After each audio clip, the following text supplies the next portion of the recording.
Hello বন্ধুরা, আপনারা দেখছেন রবিউল ইউটিউব চ্যানেল। তো সকাল সকাল ভিডিও বানাতে চলে এসলাম।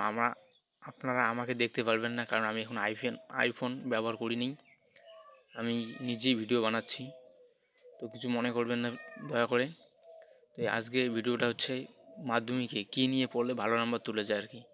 তো আমি যেটা আপনাদেরকে বলতে চাচ্ছি, এই যে চটি বই, একটু সামনে এই চটি বই, এগুলো বই কেউ পড়বেন না, কারণ এগুলো পড়ে এগুলো থেকে মাধ্যমিক প্রশ্ন অ্যান্সার করা যায় না আর কি। ইংলিশ ইংলিশ না, স্কুল যে টেক্সট বইটা আছে স্কুলের, ওটা ভালো মতো পড়তে হবে, নোটটা পড়তে হবে। আর প্রাইভেটের মধ্যে যে খাতার মধ্যে যে নোটটা আছে, ওই নোটটাও ভালো মতো করে পড়তে হবে।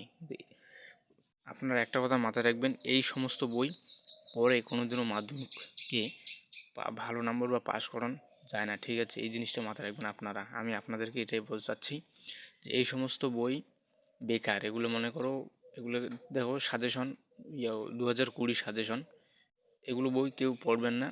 তাই আমি আমি বললাম না, আমাদের ছোটো ভাই বা বোনদের জন্য একটা ভিডিও বানাই, মাধ্যমিকে কেমন কী নিয়ে পড়লে ভালো নম্বর পাবে আর কি। ধন্যবাদ। আমার ভিডিওটা ভালো লাগলে লাইক, শেয়ার, কমেন্ট করবেন।